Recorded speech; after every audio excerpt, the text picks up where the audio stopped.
रब्बिल आलमीन वस्सलातु वस्सलामु अला सय्यिदिल अंबिया वल मुरसलीन अम्मा बाद फ़अऊज़ु बिल्लाहि मिनश शैतानिर रजीम बिस्मिल्लाहिर रहमानिर रहीम।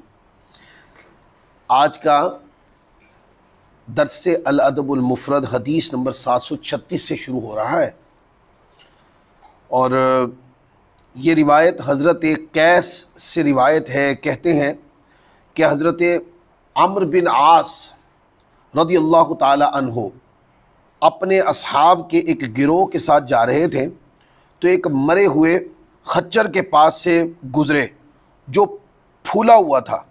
तो उन्होंने फरमाया, अल्लाह की कसम, तुम में से किसी का इस खच्चर के गोश्त से अपना पेट भर कर खाना इससे बेहतर है कि अपने किसी मुसलमान भाई का गोश्त खाए।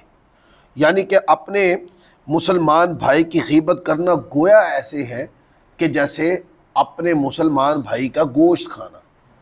यानी मरा हुआ खच्चर पड़ा हो और बदबू भी मार चुका हो तो बंदा उसका गोश्त खाने को तैयार नहीं है। ये इसको बंदा बुरा समझता है, तबीयत को घिन आती है। तो जो ग़ीबत का गुनाह है ये इससे भी बढ़कर है कि बंदा जो ग़ीबत करता है यानी पीठ पीछे बुराई बयान करना कि जब वो आए तो उसको बुरा लगे, ऐसी बुराई बयान करना, तो ये ऐसा है जैसे अपने मुर्दा भाई का गोश्त खाना। फिर आगे इसके ऊपर इमाम बुखारी रहमतुल्लाह अलैह एक बाब लाए हैं। बाब नंबर 308 है, मय्यत की ग़ीबत करने का बयान।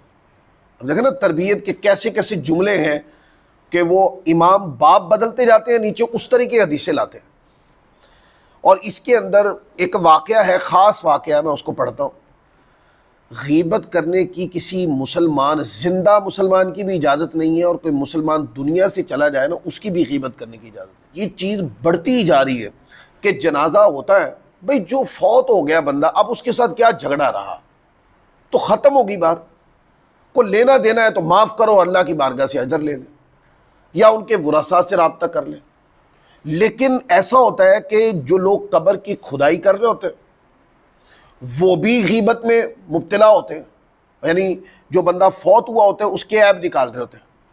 और इवन के जो जनाजे में जा रहे होते हैं ना उनमें भी ऐसे लोग पाए जाते हैं कि जो मय्यत की ग़ीबत कर रहे होते हैं। नहीं, ये कितनी प्यारी बात किसी ने कही कि किसी का ऐब निकालना है ना उससे पहले ये देख लें कि आप में ऐब ख़त्म हो गए सारे। और अगर ये गुंजाइश बाकी है ना कि आप में ऐब हैं तो फिर आपको दूसरे के ऐब निकालने का कोई हक नहीं।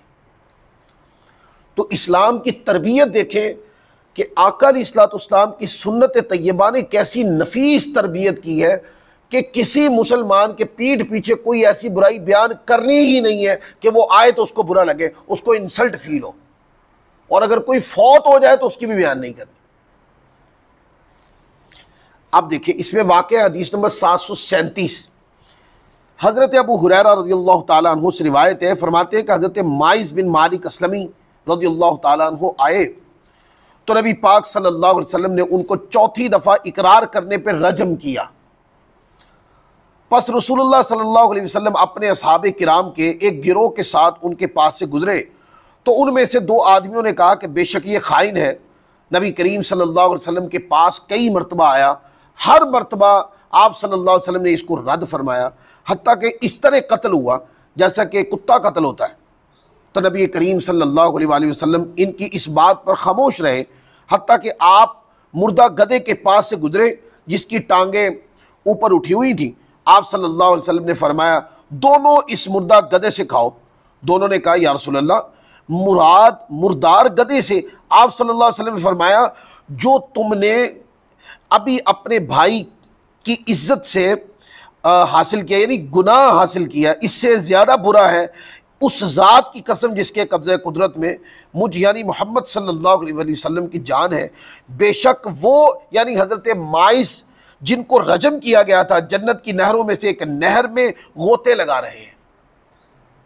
अब ये पूरा एक वाक़या है, कोई हुज़ूर अलैहिस्सलाम की बारगाह में आते और उनसे कोई ऐसी गलती सरजद हो जाती कि जिसके ऊपर रजम की सज़ा बनती, पर वो आकर हुजूर की बारगाह में सलेंडर कर देते और वो कहते, या रसूल अल्लाह मुझे पाक कर दे, ये गलती मुझसे हुई है और मुझे माफ़ कर दें और मुझे पाक कर दें, मुझे सज़ा दे दें। अब वो गलती ऐसी है जो मुआशरे के अंदर बहुत बुरी समझी जाती, तो उसके ऊपर आका अलैहिस्सलाम ने जब गवाह पाए गए तो हुजूर अलैहिस्सलाम पहले रहमत से आका अलैहिस्सलाम दरगुजर करते रहे, लेकिन जब गवाह पाए गए तो आका अलैहिस्सलाम ने उस पर रजम की सज़ा दे दी। रजम की सज़ा इस्लाम के अंदर यानी बंदे को दुनिया कत्ल कर दिया जाता है, यानी सज़ाए मौत दे दी जाती है, तो पत्थर मार मार के मिसमार कर दिया जाता है बंदे को, तो रजम की सज़ा दे दी गई। अब वो जिस गुनाह की वजह से ये सज़ा दी गई ना, सहाबा किराम उस गुनाह की नहूसत पे कलाम कर रहे थे कि कितनी बुरा काम था, ये नहीं करना चाहिए था और इतने बुरे काम से मौत आई है। ये आपस में सहाबा किराम की बात करने लगे और सहाबा किराम के सामने भी ये वाक़या पहली बार आया था। अब ये आका अलैहिस्सलाम की इस मौजू पे तरबियत भी पहली बार ही सामने आई थी, इसलिए आका अलैहिस्सलाम ने उन सहाबा किराम को जो आपस में तकल्लुम कर रहे थे, जो गुनाह की मुज़म्मत पे तकल्लुम कर रहे थे, किस पर तकल्लुम कर रहे थे? गुनाह की मुज़म्मत पर तकल्लुम कर रहे थे, और जिससे गुनाह सरज़द हुआ उसके बारे में कह रहे थे कि अच्छा नहीं किया, कितना बुरा गुनाह किया है। और बाद रिवायात में ऐसा भी आता है कि सहाबा किराम ने उस गुनाह की मुज़म्मत करते हुए ये कहा कि लानत हो उस पर जिसने इतना सख्त ये काम किया है कि आका अलैहिस्सलाम को सज़ा देनी पड़ी है। और फिर साथ फरमा दिया कि जिनके बारे में तुम बात कर रहे हो ना, जिनको सज़ा दी गई है, आका अलैहिस्सलाम फरमाते उन्हें बुरा ना कहो, वो तो जन्नत की नहरों में गोते लगा रहे हैं। ठीक है ना?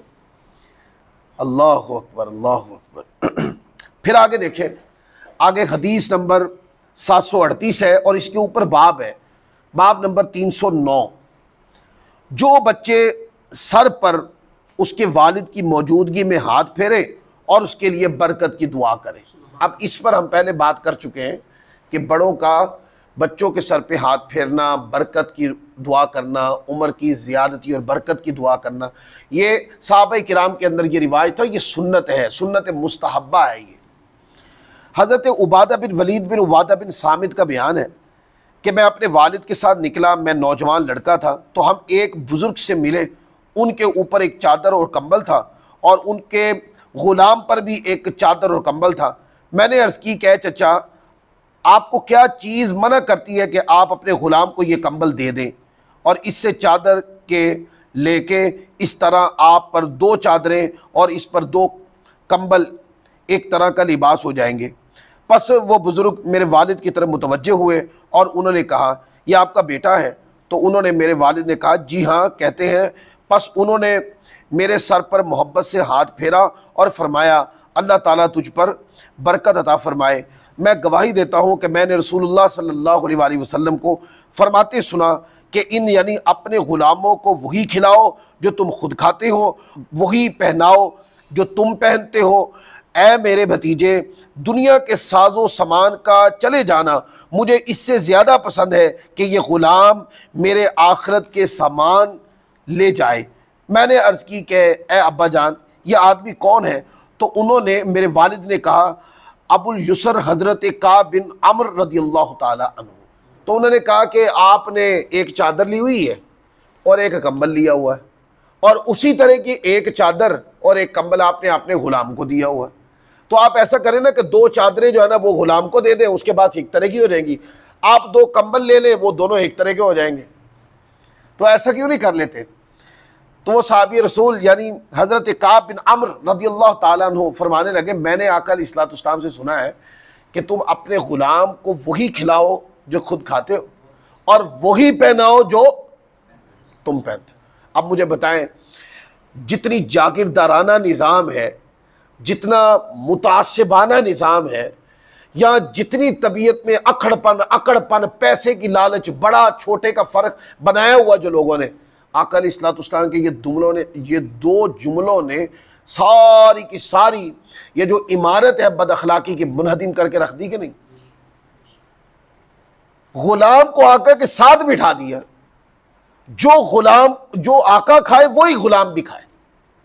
हाँ, वो अलग बात है कि ये आपका ग़ुलाम है, आपके उमूर में आपकी मुआवनत करता है, लेकिन इसका मतलब ये नहीं है कि ये कमतर खाए, ये कमतर पहने, ये मुआविन ज़रूर है, बाएतबार इंसान और मुसलमान के बराबर है। तो ये हुज़ूर अलैहिस्सलाम, मैंने कहा था ना, इस्लाम ने अपने मिजाज से गुलामी को तरक कर दिया, और अगर गुलाम रखे भी हैं तो उनको इतने हुकूक दे दिए हैं इस्लाम ने कि गुलाम मुसलमानों का गुलाम हो तो वो मुसलमानों का गुलाम होने में खुश रहता है। इसके कई वाक़यात हैं। हुज़ूर अलैहिस्सलाम के गुलाम का वाक़या है कि जब उन्हें कहा ना कि आप जाएं, आपको आज़ाद करते हैं, आप जाएं, वो कह रहे नहीं, मुझे ये आज़ादी चाहिए ही नहीं, मुझे आपकी ग़ुलामी चाहिए, मैं आपकी ग़ुलामी में ज़्यादा अच्छा फील करता हूँ। इस तरह के कई वाक़यात हैं कि हुज़ूर अलैहिस्सलाम ने जब तरबियत की तो सहाबा किराम फिर नवाज़िशात किया करते थे अपने ग़ुलामों के साथ। तो इस तरह फिर इस्लाम ने वो जो ग़ुलामों पर या इंसानियत पर एक जुल्म था ना, कि जो ग़ुलाम है वो निजी मखलूक समझा जाता, और उसी तरह उसके ऊपर जुल्म और सितम होते रहते और वो फ़कीराना अंदाज में ज़िंदगी बसर करता। इस्लाम ने कहा पहले तो मिजाज ये है कि ग़ुलामी होनी नहीं चाहिए, और अगर ग़ुलाम रखना है तो फिर उसको इज़्ज़त के सारे कानून, ज़ाब्ते, इज़्ज़त के हुकूक अदा कर दिए कि चले कोई ग़ुलाम भी हो पर वो बाएतबारे इंसानियत के, मुसलमानियत के, अपने आप को छोटा न समझे, ऐसा ना समझे कि उसको अपनी इंसानियत से नफरत होने लगे कि मैं तो बहुत छोटी मखलूक हूँ। नहीं, वो ग़ुलाम ज़रूर है पर इज़्ज़तदार है। और इससे एक अमूमी मफ़हूम भी ले लें, मतलब देखें, कई लोग जिनकी मिलें हैं, कारखाने हैं, दुकानें हैं, डिपार्टमेंट्स वगैरह हैं, मुख्तलिफ़ चीज़ें, और वो उनको हेड करते हैं, उनको चाहिए कि वो अपने मातहत जितने भी मज़दूर हैं या काम करने वाले हैं या जो भी मतलब कुलीग्स वगैरह हैं या मातहत लोग हैं, बड़ों को चाहिए कि वो उनके साथ ऐसा सलूक मत करें कि वो ज़िल्लत महसूस करें। एक उसूल और ज़ाब्ते के साथ बात करें और उसको मंतकी अंजाम तक पहुँचा दें। उसूल और ज़ाब्ते पे बात करेंगे तो किसी को नफ़रत भी नहीं होगी। लेकिन ये समझ करके यार ये तो जो है ना, ये समझे कि ये मेरी दुकान पे काम करता है, ये मेरे ऑफिस में काम करता है, लिहाजा इसकी ड्यूटी जो है ना वो ये है कि ये फ़लाँ सीट के ऊपर काम करता है और ये उमूर इसने सरअंजाम देने हैं। पर जो बड़ा है वो कहता नहीं, ये भी काम करने हैं, इसके साथ जो है ना मेरे घर के काम भी करने हैं और मेरे फ़लाँ के काम भी करने हैं, मेरे फ़लाँ काम भी करने हैं, और तनख्वाह मैं सिर्फ ये दूंगा कि जो ये तुम सीट पे बैठ के काम कर दो, तनख्वाह ये दूंगा। ये जुल्म है, इसकी इजाज़त नहीं। सिर्फ उससे वही काम ले सकते हैं और उसी वक्त के अंदर काम ले सकते हैं। मतलब एक मिसाल है, एक बंदे के साथ 8 घंटे की मुलाजमत तय हुई, किसी ने एक मुलाजिम रख लिया, किसी भी शोबे में रख लिया, 8 घंटे की मुलाजमत तय हुई, 7 ही काम तय हो गए, भाई आपने इसके अंदर ये काम करने, ठीक है। अब आप उसकी रजामंदी के बगैर उस दायरे कार के अलावा कोई और काम नहीं ले सकते। अगर लेंगे तो ये जायज़ नहीं होगा, और जिस वक्त उसका वक्त ख़त्म हो जाएगा, आप उसको उसके वक्त ख़त्म होने के बाद जो उसका अपना ज़ाती वक्त है उसमें अपने काम का पाबंद नहीं कर सकते। और अगर आप पाबंद करेंगे तो आप फिर उसके अलग से चार्जेस अदा करेंगे। उसको कहेंगे कि यार ये इजाफी टाइम मैंने आपका लिया है, ठीक है, तो हम आपकी तनख्वाह में इतना आपको ज़्यादा दे रहे हैं क्योंकि हमने आपसे ज़ाती काम भी लिया। तो इस तरह के और भी कई हदीस आगे आनी है, मैं इस पर कलाम करूँगा। तो इस्लाम ने फरमाया कि आपस में ग़ुलाम हो या आका, जो खुद खाए आका वही खाए ग़ुलाम, जो आका पहने वही पहने। यह आका अलैहिस्सलाम की तरबियत है। हज़रत काब बिन अम्र रज़ियल्लाहु ताला, उस बच्चे ने देखा जो साहबी रसूल के बेटे थे, यानी ताबई थे, उन्होंने जब देखा ना, सवाल किए, तो उनके सवाल के अंदर दानिश्वरी देखकर ना, लॉजिक देखकर कि है तो बच्चा लेकिन इसकी बात में लॉजिक है, दानिश्वरी है, यानी ये बहुत अच्छा सवाल इस बच्चे ने किया है। तो उन्होंने क्या किया, करीब बुलाकर ना सर पे हाथ फेर कर साथ दुआ दे दी। अब इससे भी एक चीज़ सीखने को मिली, वो ये कि जब बच्चा लॉजिकली कोई बात करे या कोई दानिशवराना कोई ऐसा जुमला कहे, कोई ऐसी बात कहे, कोई ऐसा मफहूम बयान कर दे, तो उसको ये समझ के कि तू वड्डियां वड्डियां गल्लां करने शुरू कर दे, चुप कर जा ना, ऐसा नहीं। उसकी दानिश्वरी की बात सुनकर, उसकी लॉजिक जो बात में उसने बयान की, बड़ी बात बयान की उसने, उसको शाबाश दें और उसको इसके ऊपर तहसीन करें और उसको इसके ऊपर मतलब भी तहसीनी कलिमात के साथ उसको खराज तहसीन पेश करें कि बेटे आपने बहुत अच्छी और बड़ी बड़ी बात की। आप क्योंकि जब आप बड़ी बातों पर खिराज तहसीन पेश करेंगे ना बच्चों को, तो फिर वो और भी बड़ी बड़ी बातें सीखेंगे और बड़ी बड़ी बातें करेंगे। जब बच्चे बड़ी बड़ी बातें सीखेंगे, बड़ी बड़ी बातें करेंगे ही तो बड़े आदमी बनेंगे ना। तो कभी भी किसी की सलाहियत को दबाने की कोशिश मत करें, सलाहियत को हमेशा एप्रिशिएट किया जाता है।